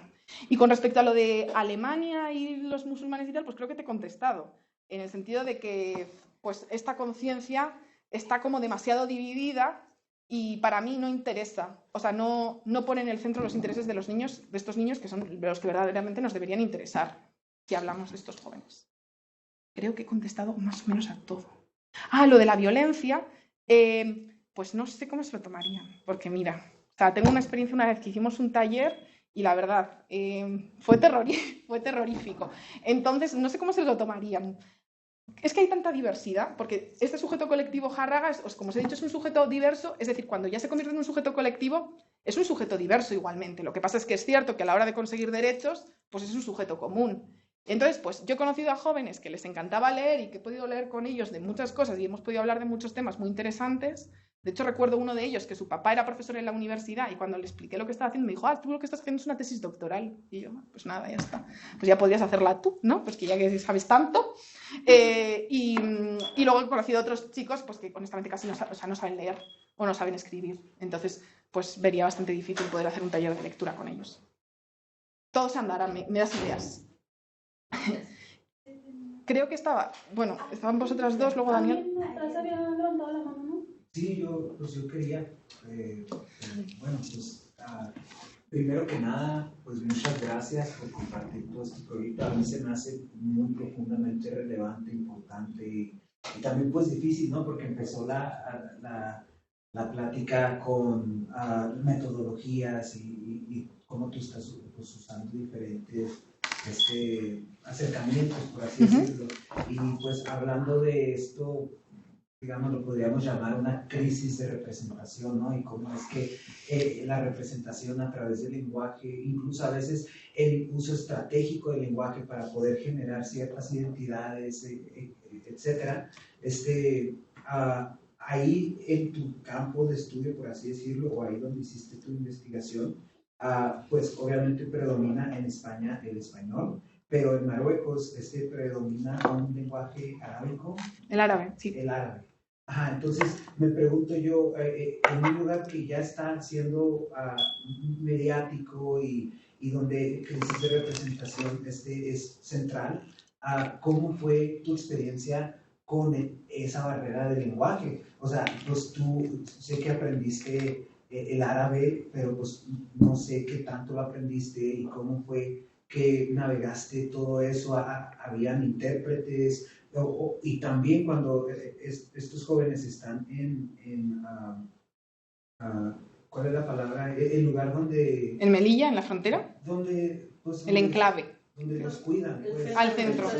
Ajá, ahí hay intérpretes o cómo se maneja el lenguaje ahí también. Y pues todo esto me parece a mí que genera como que otra etapa de opresión, por así decirlo, el no poder conocer o expresarte de manera adecuada, no solamente porque ya te están descartando por la identidad que te imponen, sino por el simple hecho de que no puedes comunicarte, tú expresarte. Siento que fue también algo complicado y me gustaría pues ver cómo fue eso. Bueno, lo primero te tengo que agradecer el concepto de crisis de representación. Jamás lo había visto en ese sentido, o sea, como entender la conexión entre esa identidad preestablecida, que es la identidad de menor extranjero no acompañado, y la conexión con Jarraga desde la crisis de representación, jamás lo había unido así y la verdad que me das una idea para seguir reflexionando, o sea, te lo agradezco mucho. Y con respecto al uso del lenguaje, dos cuestiones, ¿no? La primera con respecto a mí, yo sí que aprendí un poco de árabe, pero el árabe marroquí es muy, muy complicado. Entonces, bueno, sí que entiendo y sí que hablo cosas como muy básicas, pero también yo empecé a hacer trabajo de campo en Melilla, que de por sí es el Rif marroquí, entonces fue ya colonia española, mucha gente sabe español, y luego en Melilla muchos de estos chicos aprenden castellano muy rápido. Entonces, pues pude moverme con eso. Luego también sé francés y pues en ese sentido a los jóvenes que saben francés también me podía comunicar en ese idioma. Y luego hay una cosa maravillosa que tiene el trabajo de campo y es el lenguaje no verbal. Yo una cosa que he utilizado mucho son los gestos, y aunque los gestos no te dan una información precisa, datos específicos, te dan muchísimas cosas que muchas veces están infravaloradas, porque parece que siempre tienes que tener como esa entrevista grabada y para poder escribir. Y yo, en concreto, soy una antropóloga mucho más de observación participante. Además, ya habéis visto que no puedo dejar las manos quietas y gracias a eso me he comunicado y muy bien. La verdad, no he tenido nunca ningún problema. Incluso he de decir que me ha servido de acceso a muchos jóvenes porque me veían por ahí como moviendo los brazos y siempre se reían de mí y pues con eso pues nos hicimos amigos, ¿no? Y con respecto a dentro de los centros de menores, el idioma, pues mira, que hay de todo y de todo en el sentido más terrorífico. Hay centros en los que estos jóvenes están totalmente abandonados, por tanto, da igual qué idioma hables, porque a nadie le importas, y eso se vive desde el dolor más absoluto. O sea, yo he conocido a chicos que lo han pasado muy mal porque decían, es que yo quiero aprender, es que yo quiero vivir aquí, yo quiero aprender francés o yo quiero aprender castellano. Pues como le decía la compañera, hay chicos que no saben leer ni no saben escribir. Entonces, pues eso se vive desde mucho dolor, pero también hay lo contrario. De hecho, en mi investigación en el País Vasco, que bueno, es una zona en el norte de España que siempre promulga, ¿no?, la diversidad y el ser los mejores del mundo mundial, pues por ejemplo me encontré con centros de menores en los que se obligaba a los chicos sí o sí a hablar en castellano y no podían hablar en árabe, no podían. Y llevaban un día en el centro y no podían hablar en árabe, ni siquiera con sus compañeros. Y eso se vivía también desde, joder, es que necesito comunicarme, es que me siento muy solo. Entonces, a ver, estos chicos, ya te digo, en 2 días, o sea, sabían muchísimo castellano, pero bueno, pues se viven las dos cosas, ¿no? Es muy complicado. O sea, yo confieso que desde las administraciones y desde el trabajo más profesional con estos jóvenes es muy complicado. yo soy investigadora por eso, porque no me meto en esos líos, ¿no? Estaba... ¿Puedo añadir una cosa Sí. sobre la cuestión de las lenguas? Además del árabe, ¿te has encontrado con chicos que hablan también amazigh? ¿O que su lengua sea la amazigh? Sí, claro, sí. Lo que pasa es que, de hecho, casi la gran mayoría, porque como vivo en Melilla, o sea, he vivido en Melilla y he trabajado en Melilla, pues muchos de los jóvenes iban, los que van más por Melilla suelen ser más amazigh, rifeños, más que los otros que van más por Ceuta. Hay de todo, pero bueno. Y sí, muchos. A ver, realmente el amazigh y el darija, que son los dos dialectos, el darija es el marroquí y el amazigh es el de la parte rifeña, que es una parte concreta de Marruecos que se considera independiente, son bastante parecidos.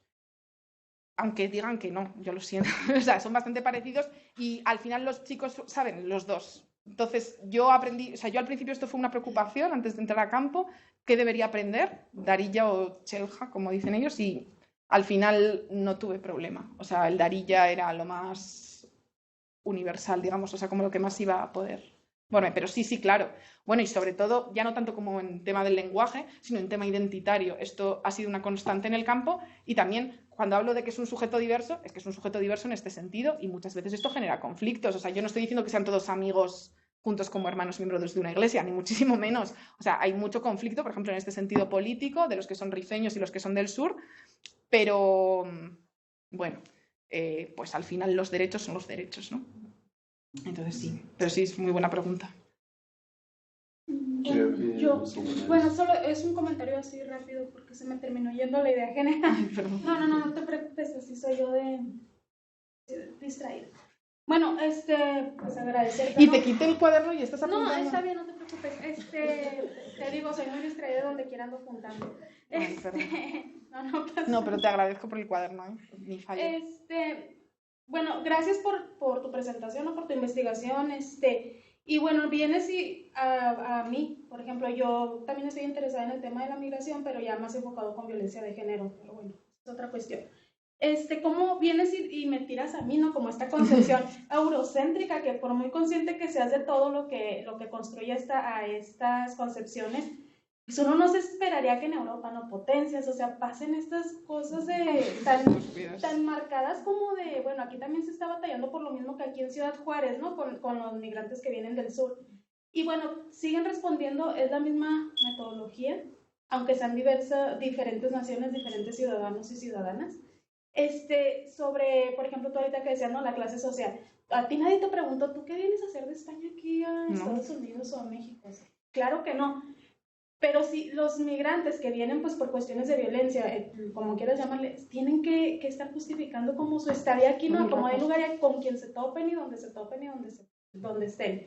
Aparte de esto, la criminalización, ¿no? Del discurso, por ejemplo, aquí en Ciudad Juárez es un ejemplo muy claro de, no sé, salió el año pasado una noticia de un sujeto que violó a una niña, ¿no? De Honduras.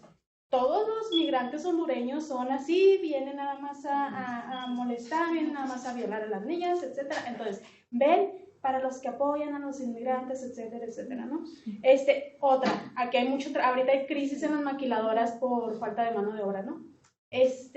No, es que vienen los de Cuba, vienen los de Honduras, vienen los de Perú a robarnos el trabajo. Pero, o sea, pues, ¿cómo respondes a esta falta de mano de obra por parte del público parense, ¿no? Y luego viene, pues, la violencia, ¿no?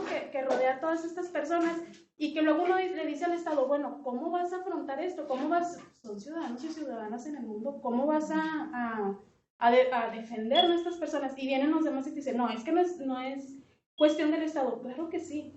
Tú desde el momento que te ubicas en el Estado como ente gobernante, como autoridad, tú tienes que ser consciente que esa es una responsabilidad que te demarca a ti, que tienes que hacerte cargo de tu Estado. Entonces, sí es una responsabilidad del Estado, que el Estado, sustentado por el discurso de la gente que no le interesa investigar al respecto, se quita esa responsabilidad como de, le echo la bolita, no sé, Estados Unidos es muy bueno como para echar la bolita para acá, ¿no?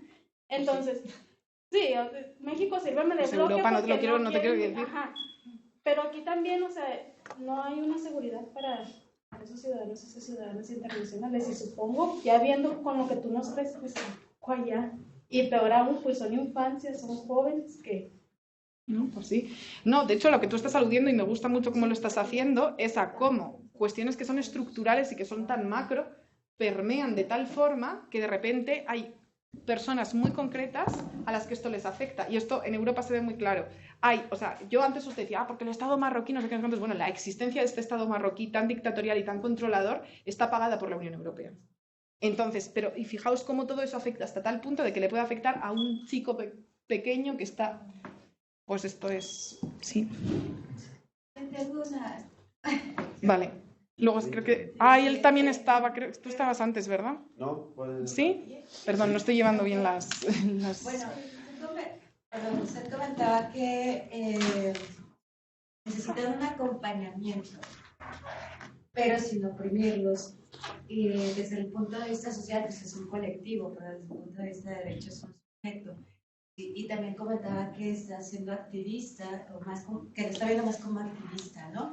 Entonces, si este acompañamiento con otras organizaciones o con otras personas se han reunido para decir, ok, ¿cómo pueden diseñar un acompañamiento que no limite sus expresiones de esta forma, pero que tampoco no sepamos dónde están, ¿no? Y también hay que ver la otra parte de la moneda. Quizás los países donde llega la población también es otro actor social que está diciendo, pues es que sí, también comprendemos que esto, lo otro, pero ¿cómo lo pueden visibilizar ellos, ¿no? Esa sociedad, ¿no? Y no en forma de discriminar, porque no es como de, ya vinieron, no, sino también como la sociedad que recibe a estos migrantes lo está afrontando. Y si han tratado de como hacer una opción que se pueda proponer, ¿no? Si quizá no la regulación algún día puede ser, ¿no? Pero desde ahí, o sea, desde estos centros, algo que pueda identificarse. Y la otra que tengo interés es que si el derecho a la educación de infantes en movilidad, ¿qué tanto es aceptado en este grupo? O sea, en el que usted estudió. Hay muchísimos grupos, ¿no?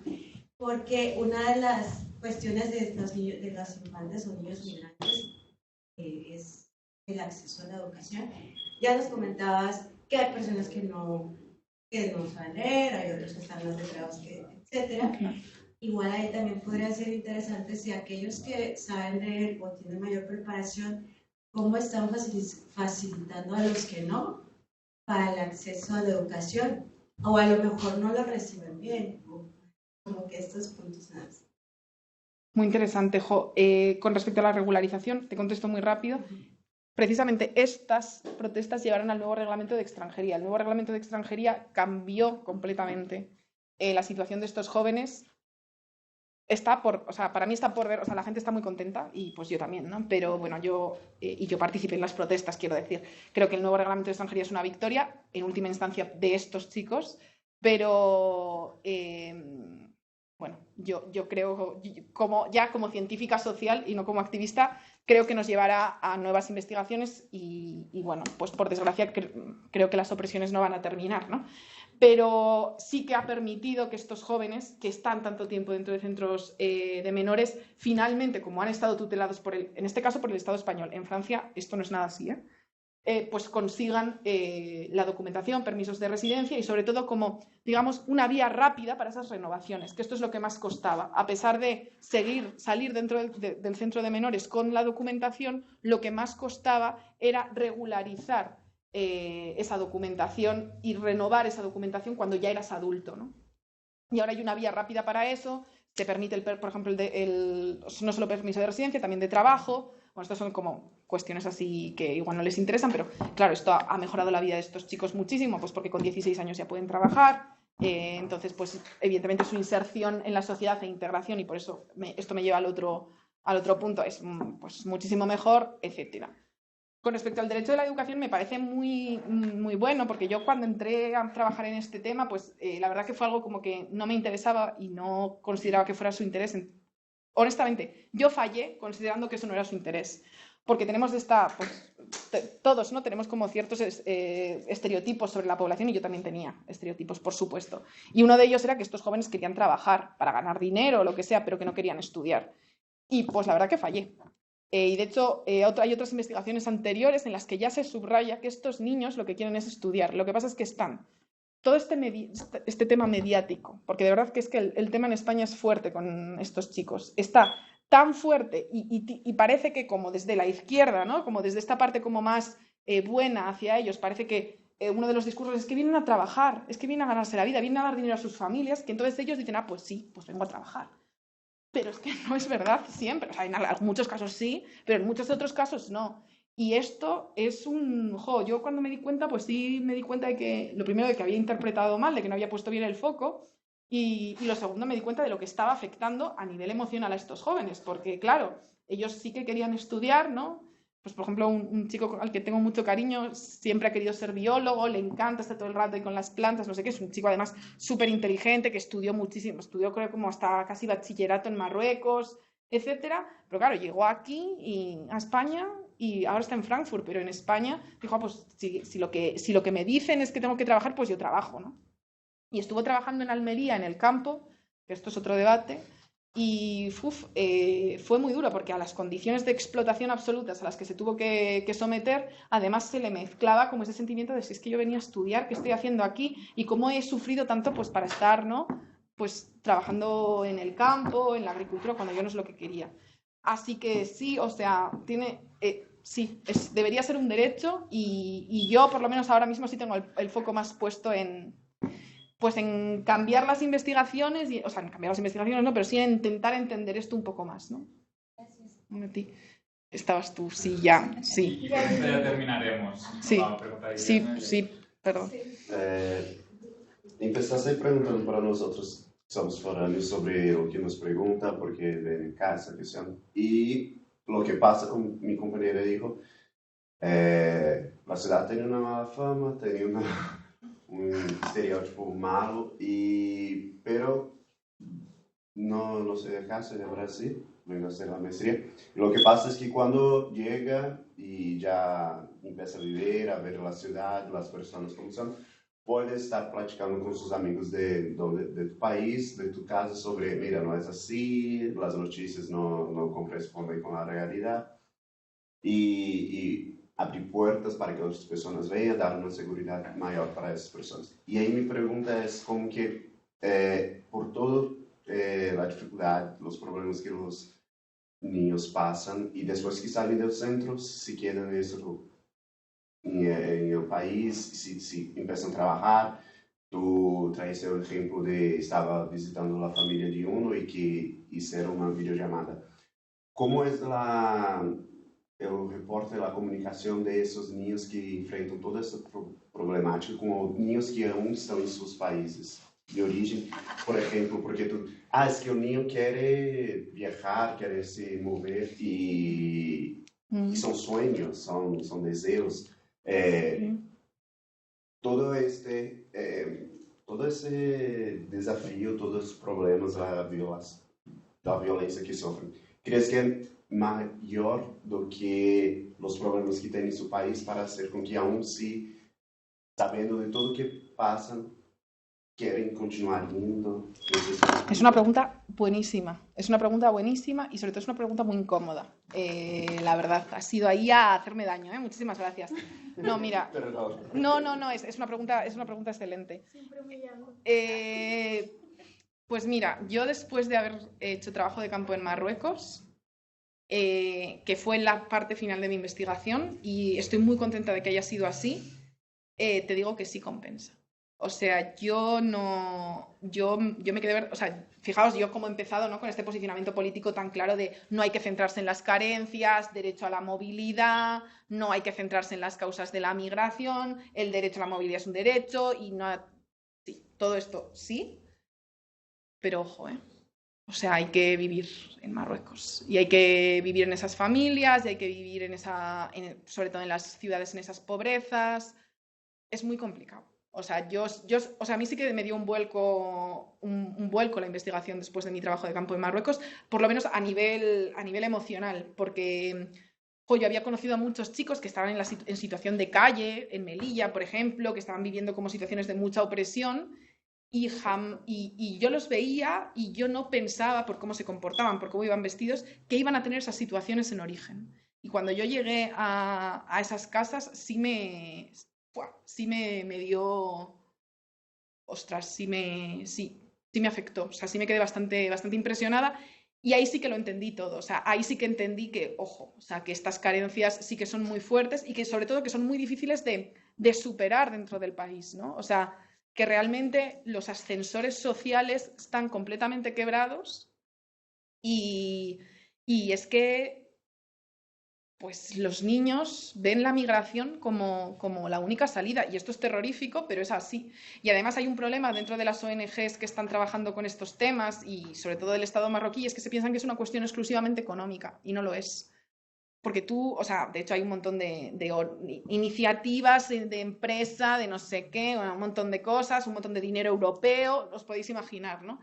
Pero realmente no van al quid de la cuestión, que es la humillación y por tanto la búsqueda de dignidad, que aquí no he entrado porque si no estaríamos media hora, pero realmente estos jóvenes no están buscando dinero, o sea, están buscando dinero, evidentemente, o sea, sí, pues o sea, es que tenemos esta manía de comer, ¿no?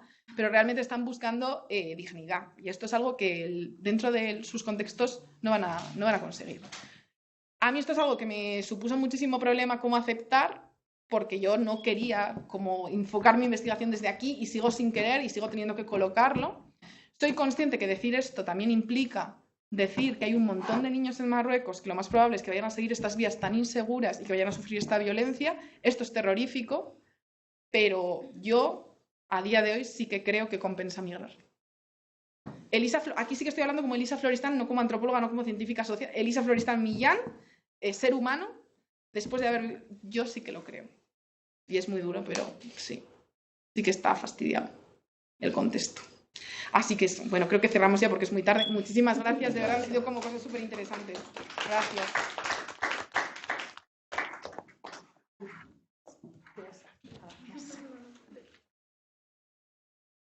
Muchas gracias, Elisa. Muchas gracias a vosotros. Sí, pues está abierto el bolet por cuando quieras regresar.